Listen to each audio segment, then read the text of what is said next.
Moving on to our next panel, Newer Storytelling Potential.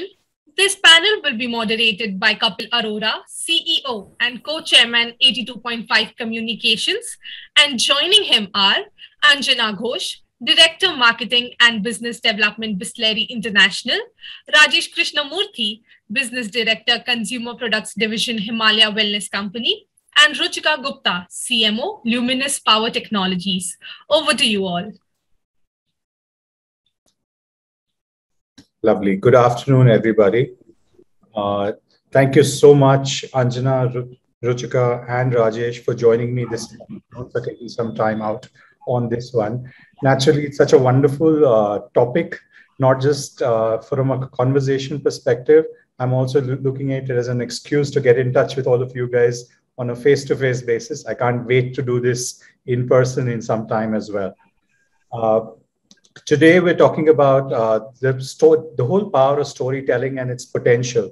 And frankly, storytelling is not something that's new news. I mean, we as a culture, as a country, have known storytelling from the time of the epics, and they're relevant even today in the form of short form content or reels, as you know them right now today.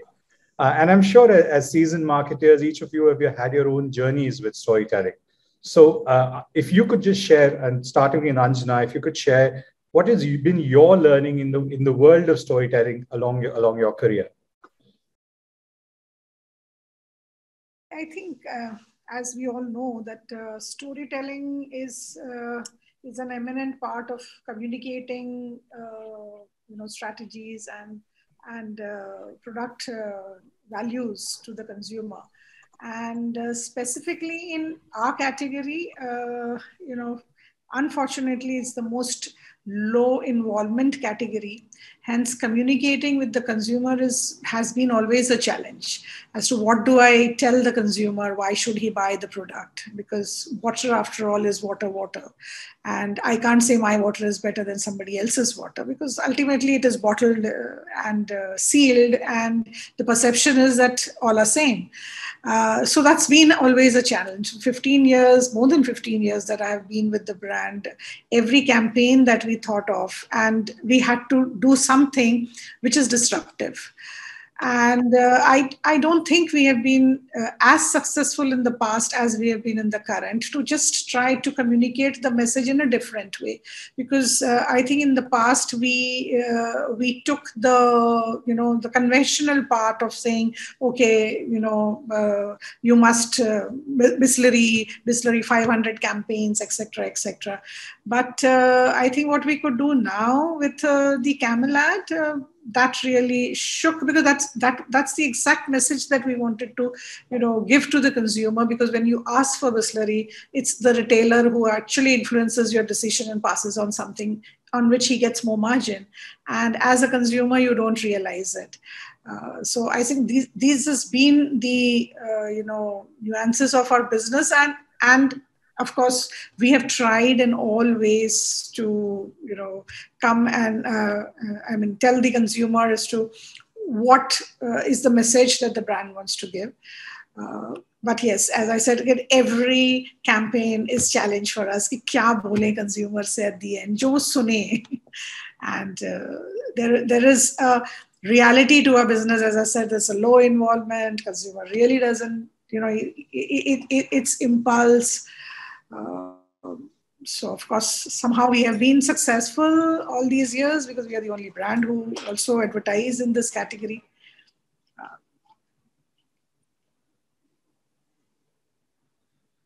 Sorry. So storytelling, in a sense, has helped you build engagement and even preference. And even allow for consumer conversations that weren't necessarily so easy in a low involvement category. Rajesh, what about you? You're in a wellness, beauty, health category. How have you seen storytelling help your case? So Kapil, storytelling, I think in Indian context has got a lot more relevance, as you rightly said, because now we are used to listening and hearing good stories. In the journey of Himalaya, what we have seen is we have seen both success and failures. And if I look at a couple of successes of the stories, we realize some of the characteristics of a good storytelling would be that it has to be insightful. I think consumers always like an insight story, an interesting story. I think it has to also engage the audience.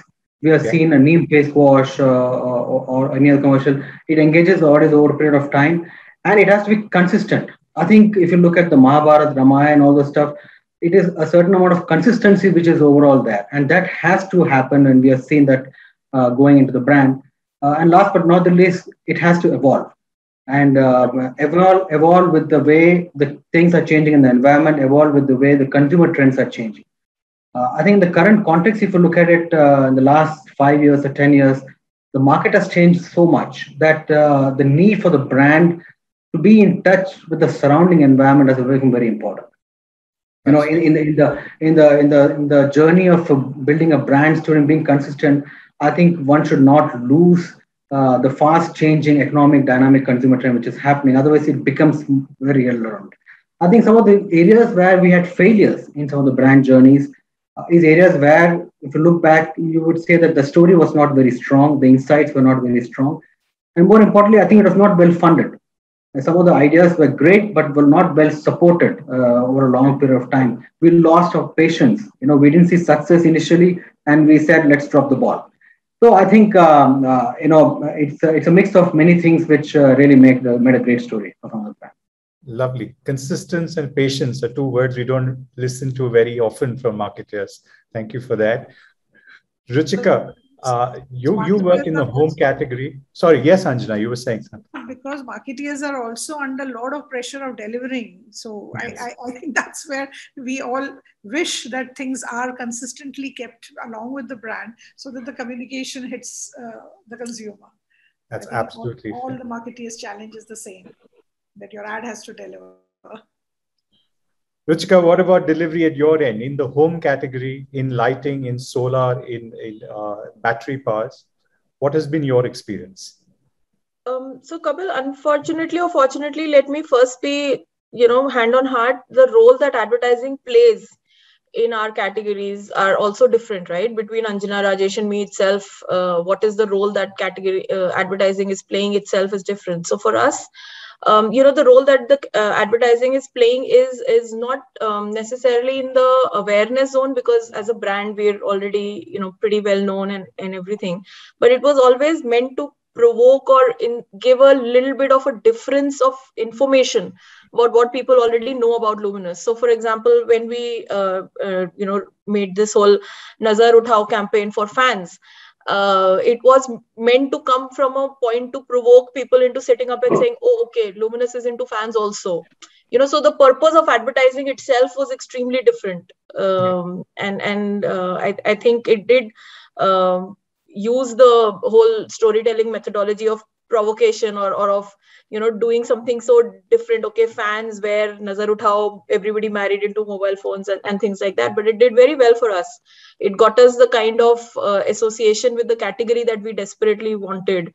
So that was for me good storytelling, where we caused people to stop and pause and think a little differently about the brand. And that's what I believe we've been able to do, even with our solar advertising, for example, using Rajat Kapoor as a sun god talking to Sachin Tendulkar, who's like the cricket god, and the whole parallel being drawn between cricket and solar, and again that worked wonders, because it was very pithy, very to the point, and yet that whole debate on unless you make a 1 minuter, you don't tell a story, that kind of got addressed very nicely. So that's fabulous. In fact, that brings me to a good segue, and I'm going to jump a few questions here and there.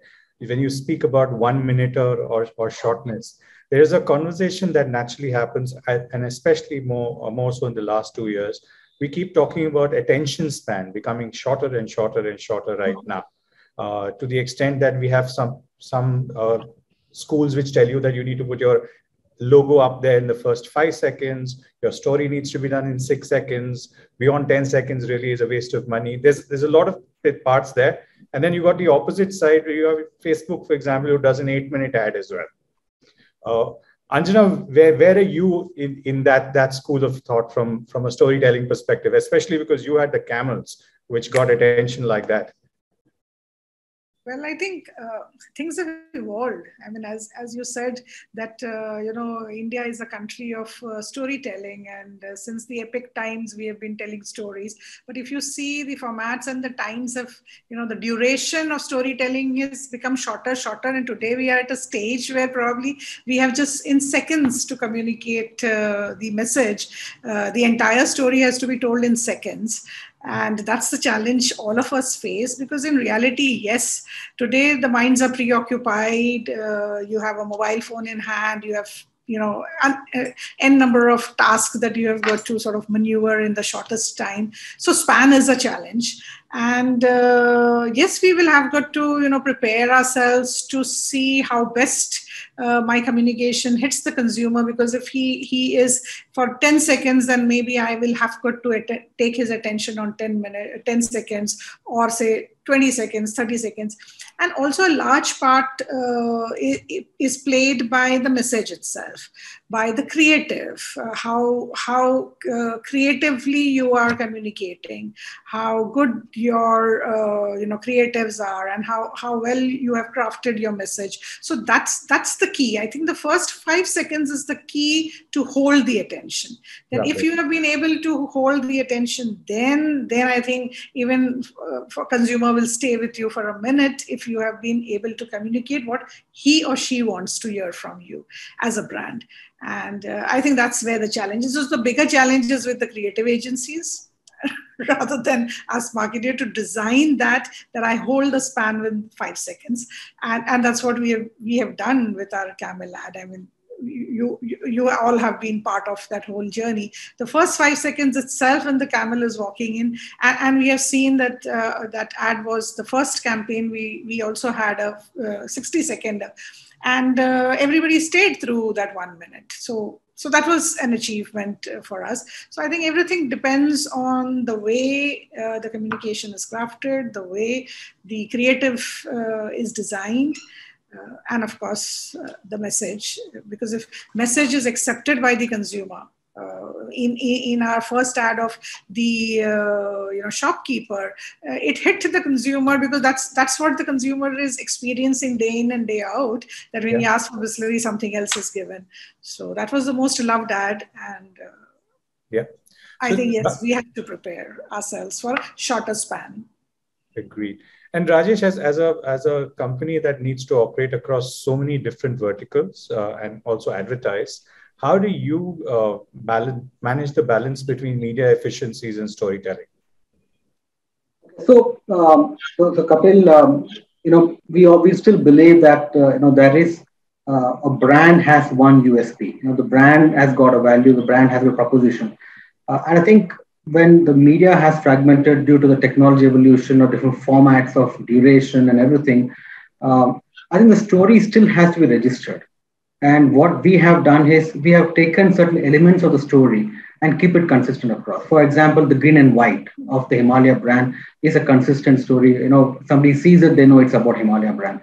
If there is a message about a pimple prevention face wash, there are some messages which we know has to be delivered. So we have taken certain elements of the story and delivered it in the different execution formats so that a consumer who sees it across the format still can connect the dots.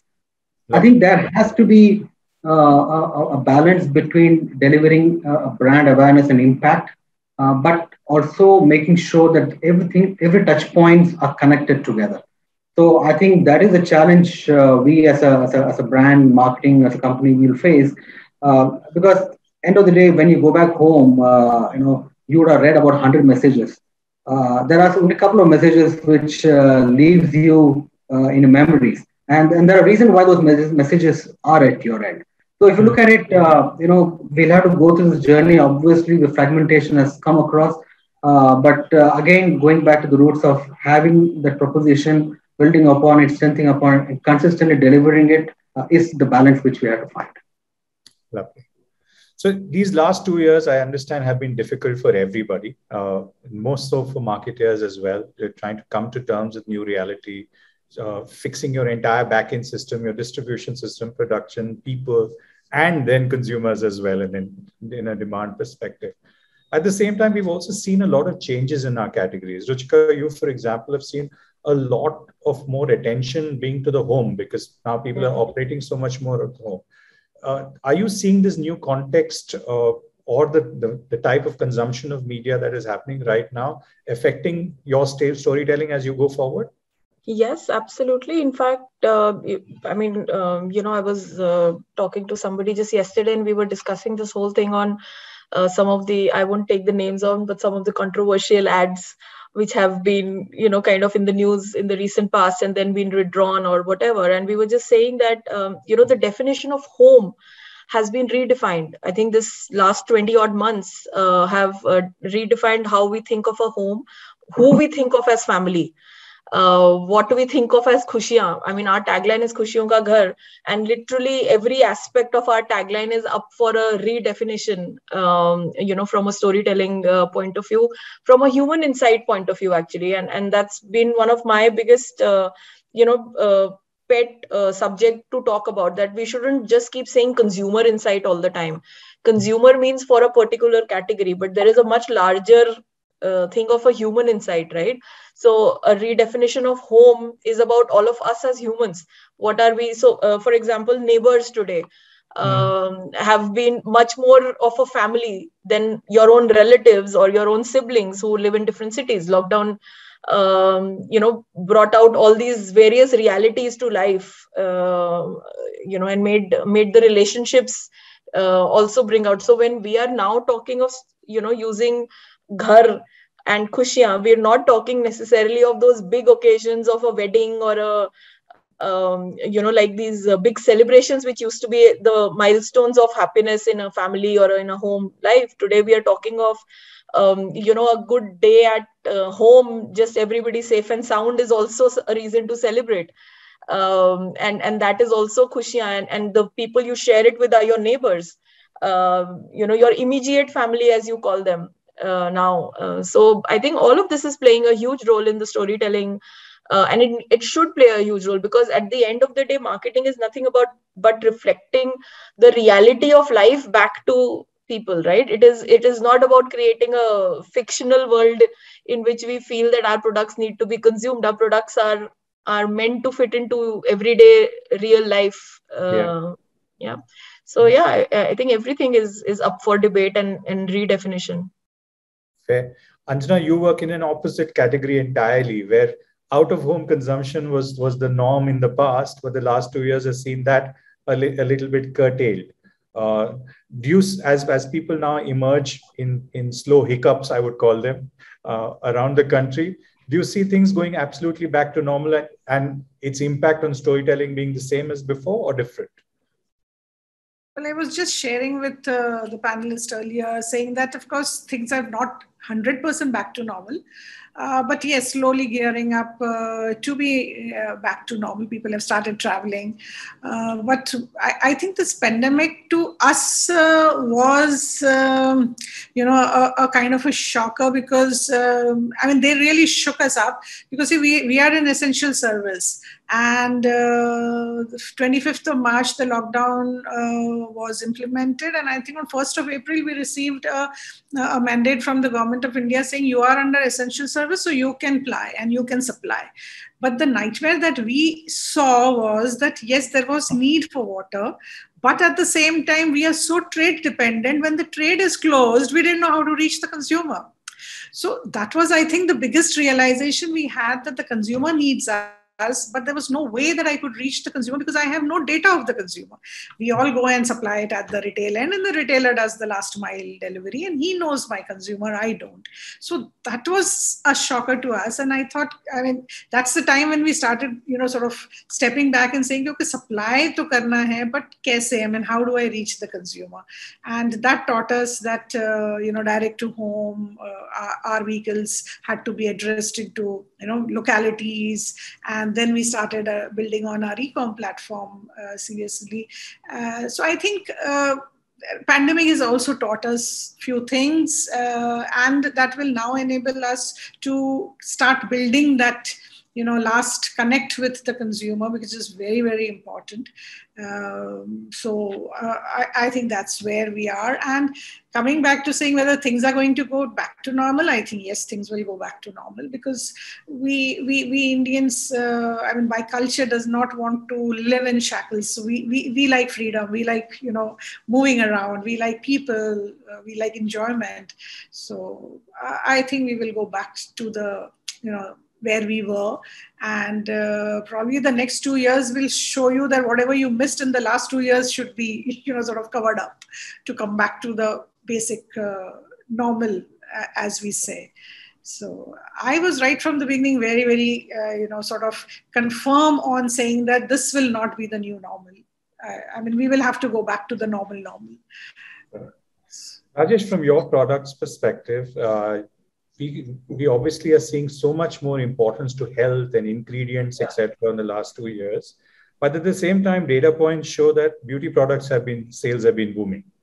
But from a comms perspective, from a storytelling perspective, we've seen marketers shy away from talking about that very, very often.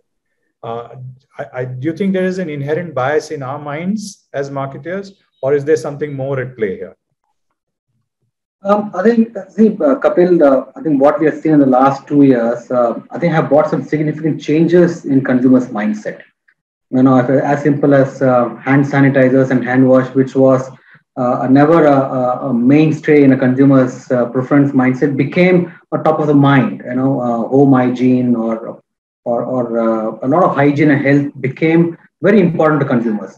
So I think this last 2 years and the future for the next 2-3 years, I think provides a great opportunity for personal care brands to really look into some of the categories and drive some new habits. Because that is where I think the opportunity is there for personal care categories, because there are consumers who have evolved, who have changed their lifestyle, they change their habits, and I think it provides a great opportunity. Conventional thinking, to your point, we're talking about beauty. It's always be there. I think personal care is all about beauty, but I think that we're going to see a balance of beauty and health coming in. I think beauty at what cost, health at what cost will be redefined, and it's an interesting journey because what we see here is as soon as lockdowns got opened up, the fear of COVID got down. I think we saw sanitizer sales and hand wash sales going down. The consumers have forgotten it. And then it comes back when there is a fear. So I think consumers will tide over this and will start evolving to new changes in their adoption of habits. So I think it's an interesting journey for personal care brands. Let me continue with you on something that Anjana had spoken about, changing models and going direct to consumer. In your case as well, we're seeing a plethora of direct to consumer beauty brands being launched. Yeah. How is direct to consumer impacting storytelling for you? Is that something that you're even engaging in? So it's a good point. A couple of things that has happened, Kapil, is that one is, you're right, absolutely. I think with e-commerce coming up, it provides a platform for a lot of D2C brands to come on play. I think what we are seeing here is the speed to market has been very aggressive because suddenly you have access of these products to many different consumers across India. And also the innovation pace has been very, very high. And last but not least, these brands are also strongly funded. They're all startups and good funding. So from a brand which is the old brick and mortar model, a couple of things which are really challenging is, first thing to have in mind is our current model is the answer to the new D2C model? It's a divided opinion. I feel that a brand which is built on D2C can't be addressing the challenges posed by the D2C brands. There has to be a different subset of an existing business who can address these challenges. The reason behind is the consumers. I think the consumers who are adapting to the D2C brands are very different from what we have seen in the past. There are consumers who are looking at sustainability as a reason to buy into products, who are looking at health and wellness in buying into product, who are looking at a lot of other factors which are very, very aspirational, very, very inspiring for the new age consumer. So what we are doing here is the evolution of D2C brand has created the greater need for us to rebuild our proposition. the fast and the speed at which these brands are growing is putting at risk some of those things which we felt we could own. So we have made sure that we have strengthened those core propositions, and I think more funding has been done to invest behind it. So, again, going back to my earlier point, having your own proposition, consistently building it becomes even more important in these times because there are a lot of these new D2C challenges which are coming up. So one of the things I've seen across in D2C is a sense of shared purpose with a set of core consumers, almost communities in that sense. And exactly. Ruchika, I'll segue to your category, solar, for example. The acceptance of solar is still nascent in this country, but the believers of solar are very, very strong believers, those who are in it. Yeah. How are you seeing the power of communities affecting your storytelling going forward for you to harness?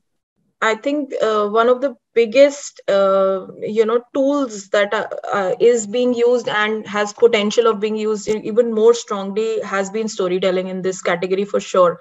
So, for example, late last year and early this year, we ran a campaign called Bijli Donor, which was essentially just about the fact that the more conscious you become about electricity consumption, you end up helping somebody else receive better supplies and all that, because the load on grid reduces and stuff. So while this was done at a brand level, but the direct connection there was obviously to solar, that not only do you consume less, but you can actually generate more and hence also reduce the load on grid and things. And Kapil, like you said, the power of storytelling was such that the testimonials that we ran 2 sets of creatives. One was this whole thing that I just told you, and the other one was a story of a family living in Bangalore in a 3,000 square foot house, who were completely self-reliant and everything. And it is obvious that the second piece of communication received much better traction. The power of storytelling came through there, rather than just telling people about it, showing them that it was possible. 2, there was somebody who was already living that life. That it wasn't fictional, that we are trying to attain you towards. It's there, and not just do you save on your own electricity bills, but you contribute to the environment at large and everything. I mean, it was we've lived through that example of storytelling making the impact so much more stronger than anything we could have said on our own.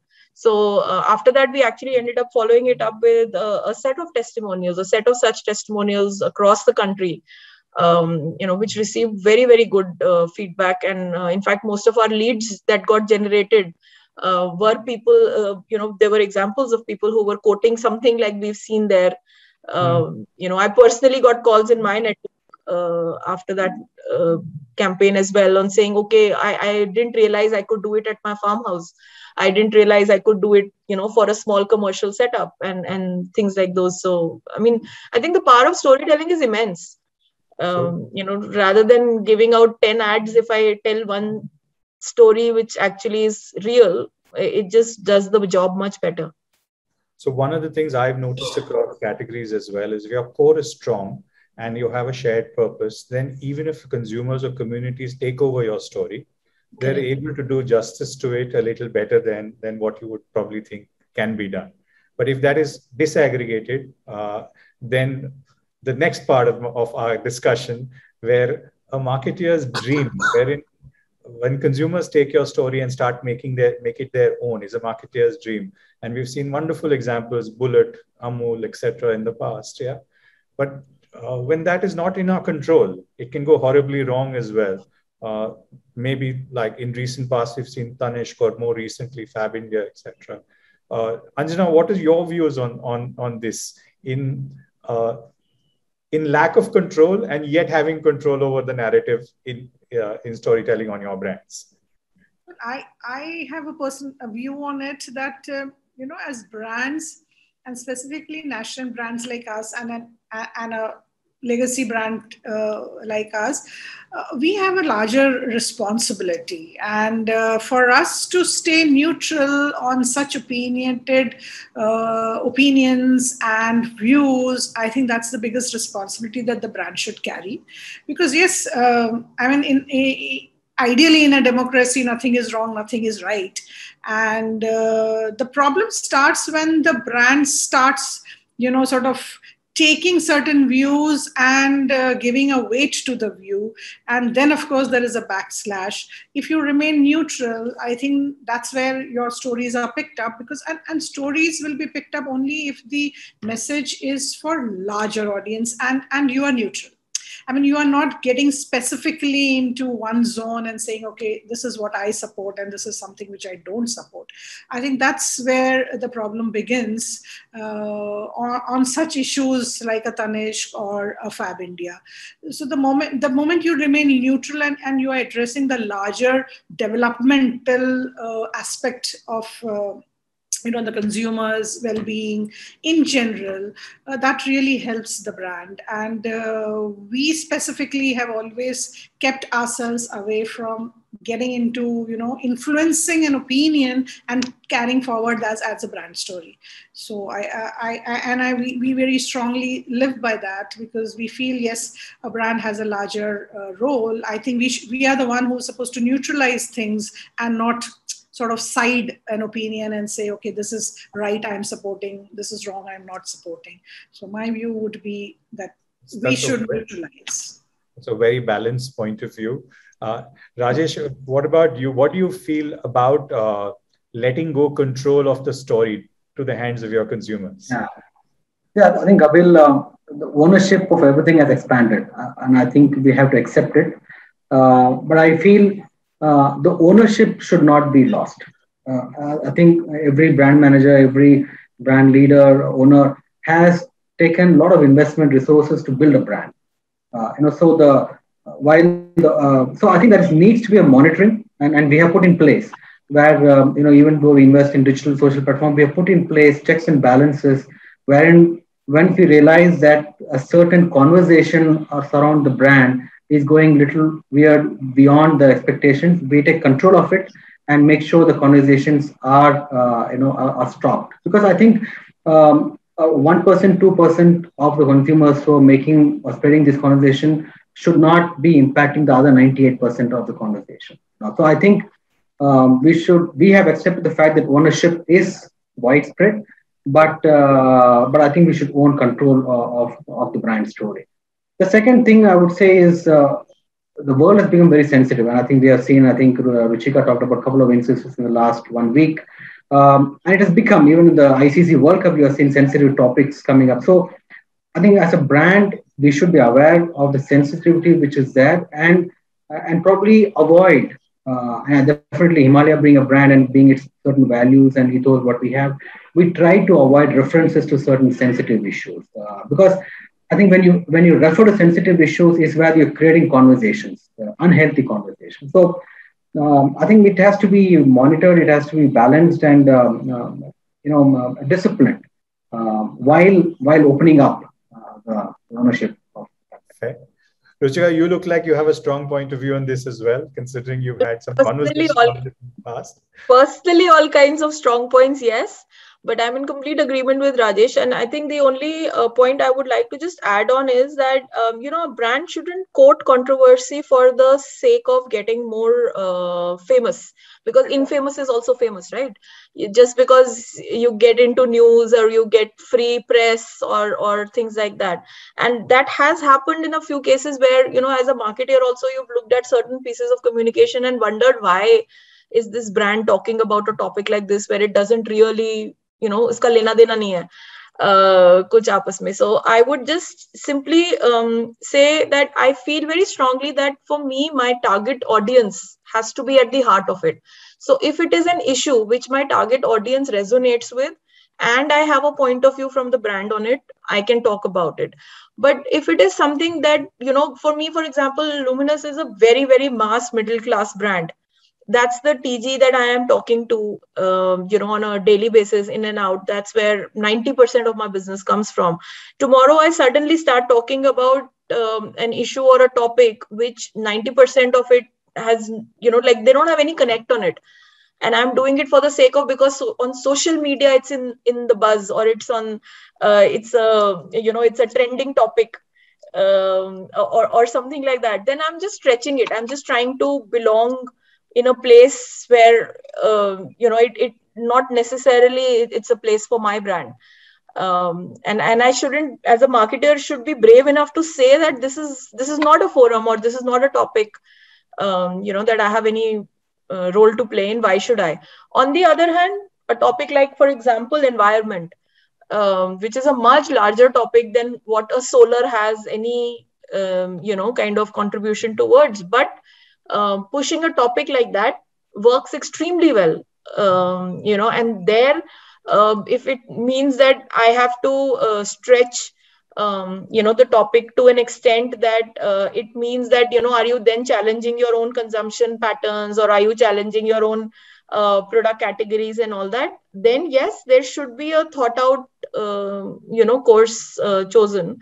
But at least there is some linkage to what my brand is, or what people know of my brand, or what I want them to know of my brand. Just blindly following trends is not not said. my. Well said. In fact, it reminds me of something I was told very, very, very early in my career, that always remember you're in the commercial art business. You're doing this to be able to sell a brand better. And being progressive and being in a commercial art business are not exclusive of one another. There's a possibility of making the two marry well. So that's why I think just a succinct way of saying exactly what you were saying. Let's come to elements of efficiency now. All of you as marketers have a great amount of pressure on media monies.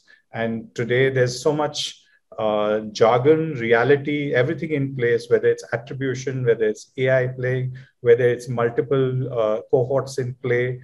What do you think that in this aspect of building more and more and more efficiency, is the efficacy of storytelling getting compromised?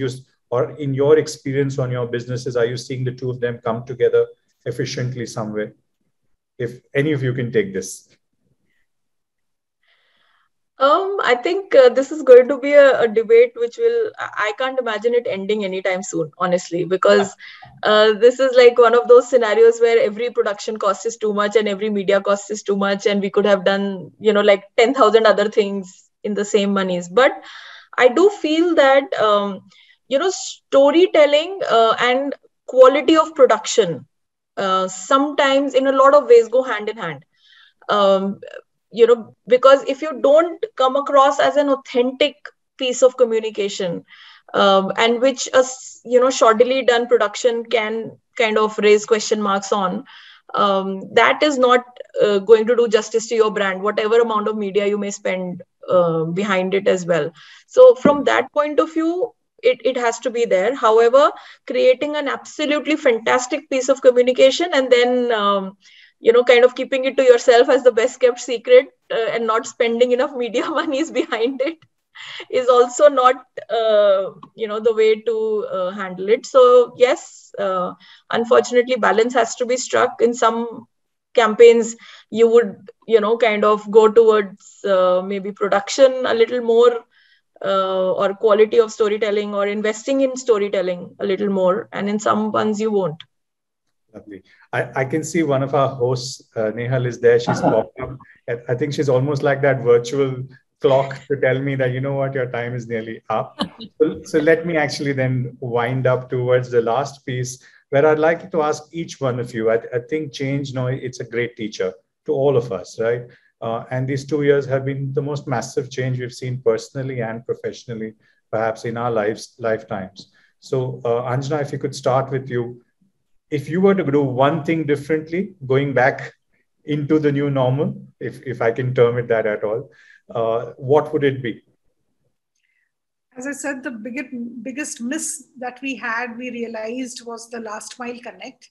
And seeing that the shoppers' behaviors changing, and people are now more comfortable on sort of shopping online, and probably not getting into the stores hassle and selecting things. So going forward, we would definitely want to build this channel strongly, because we want to give solution to the consumer, and every time he has to call up the retailer and ask for the SKU that they are consuming. So that's where I see the future moving, and I think even the company should move. So one of the channel beyond saying the GT Horeca corporate, that channel needs to be built is the e-com channel, because that definitely gives us a lot of benefits to reach and touch the heart of the consumer.